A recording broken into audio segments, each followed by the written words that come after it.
Hey guys, I wanted to record this video tutorial. I did this with Adam Williams a little while back, but I haven't actually recorded it for my training website. So let's have a look at this one. This is the image here, and it was photographed from the Leica SL2 handheld through the car window into the fog. So you can see it's pretty, there's something there that may work, but we'll have to sort of give it a bit of a muck around, a bit of a play. Let's get started. So what I want to do is, first thing I want to do is maybe work on the color temperature a little bit. I want it to be a little bit more warm. I want to have that kind of a nice orangey sort of yellowy look. So I'm just going to adjust the temperature there, and this is going to become my base image. So let's just save this, open this as a smart object. We can go here, click on that button. This is, not doing much to it at this stage. Now let's, because we've done it like this, we can go back into it anytime, double click, and we can make adjustments to all these settings. So let's go back and have a look, because what I didn't do is I didn't check to see what the noise was doing in this image. This was shot at 400 ISO, but looking at it there, there's a little tiny bit, but not much at all. So we'll probably keep that the way it is. So we'll just cancel that. Okay, what I want to do is I want to start editing this. I want to darken the sky down and lighten up the foreground and work on making the sunlight to appear to be coming out more in the middle and darken off everything else around it. So to do this, we're going to do adjustments. We're going to use just the raw file as adjustment layers. So we're going to go back and forwards and create copies of the raw data and go in and out and make our changes in Camera Raw, and then brush them in and out in Photoshop, using masks. So let's have a look. So if we right mouse click on this layer and we go up to New Smart Object via Copy, we can then go back to this top one and let's work on the sky. Let's work on getting this really a bit of a detail going on, so that we can bring this dehaze and the clarity right up. As you can see there, all of a sudden we're starting to get this detail. It's making everything else fairly dark, but that's okay.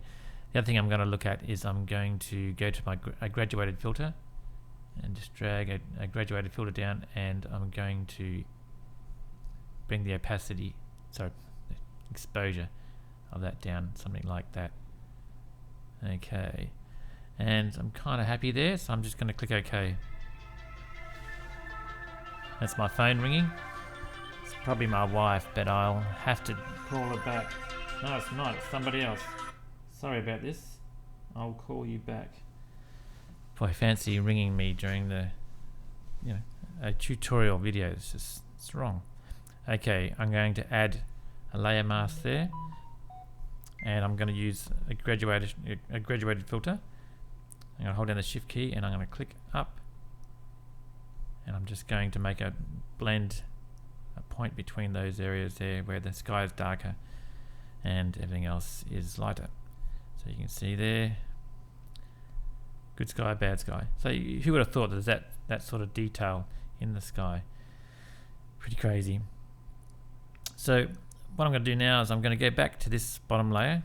I'm going to right mouse click, and I'm going to go New Smart Object via Copy, which is there, and I'm going to drag it to the top of the stack. You'll see my other thing disappear. So what I'm going to use this layer for is to add some contrast and light to that foreground there. So let's add some exposure.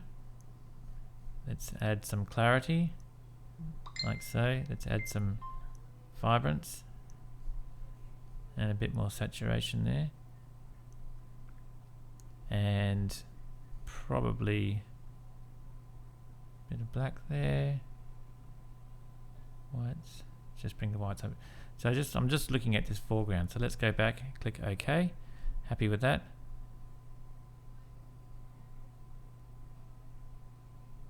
I'm going to add a layer mask, and I'm going to invert that, Command I. I'm going to go B for brush, and I'm painting with white as my foreground color, and a probably 30% opacity. And I'm just going to drag some light. That's too strong. Let's go back to 20%. Let's go back to 10%. opacity, and we're just going to drag some light rays out from this area, just try and make it look more like there is something pretty special happening. This is where our area of light is there, and I'm going to do something like that.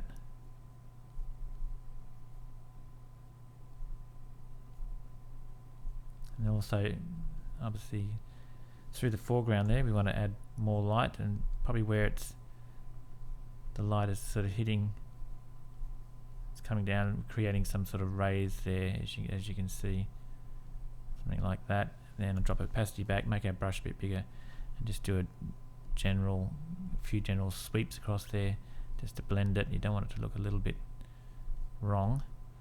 Okay, so far I'm pretty happy with that look.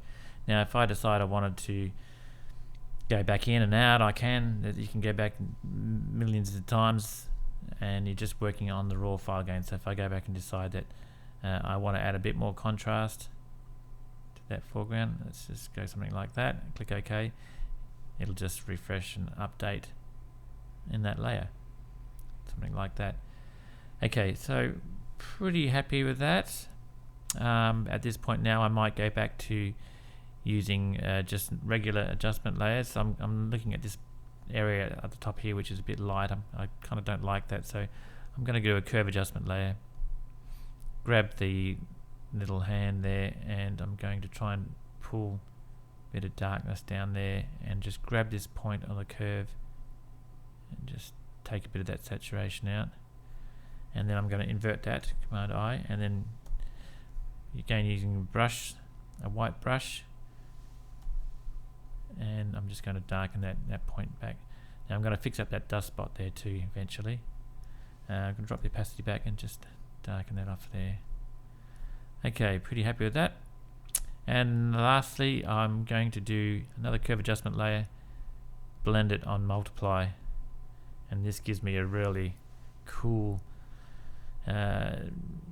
grungy dark look.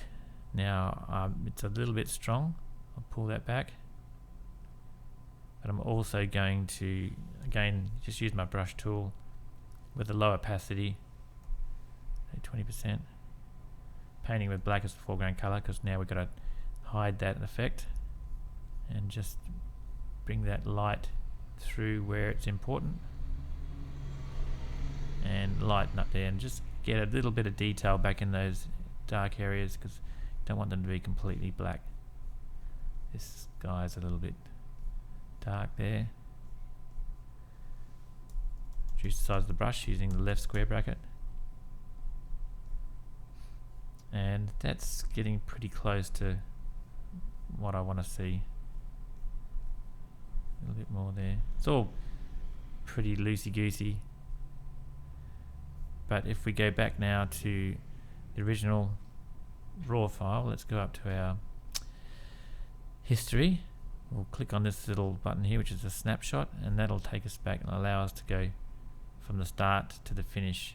I mean, well, that's kind of the start, but it's actually, I'd done a little bit of editing on the raw file at that stage, but you can see there's a dramatic change in what's possible. So that's pretty much how I did that. Now if I want to go in and just fix up that foreground there, so the sky, I would just flatten a version of it, hit the stamp healing tool. Is it the stamp healing tool? Is that what they call it? Healing tool. I don't know if anyone else has witnessed this, but Photoshop is broken. Look at that. Look at this weird mottliness going on. And I don't know if I've done something wrong or whether it's just Photoshop's done something, but let's go backwards. So from there to there, what the hell is going on? Someone might know. Someone might be able to help me out with that one. So that's not looking too good. So what I might do in this case is I will duplicate the photograph, that copy there of that layer, and then I'll hit Command T, right mouse click in there, and I will flip horizontal, click return, add a layer mask, invert it, get my brush tool, and painting with the white, just darken that space down there, make this start to look a little bit more like the other side. And there goes my dust spot. So I'm just doing this kind of fairly raw. Zoom out, and that seems to have fixed that problem. Something like that. I might do one more thing, go back to my adjustments, go to a levels adjustment layer, bring my white point up. Something like that. Now you can see that we have a very nicely edited image. If you want to go in and mess with the hue a little bit, I'm not too shy to mess with that sort of stuff. So just looking at, do I want it more yellow or do I want it more red? And I'm thinking a little bit more red, just a smidgen. Yeah.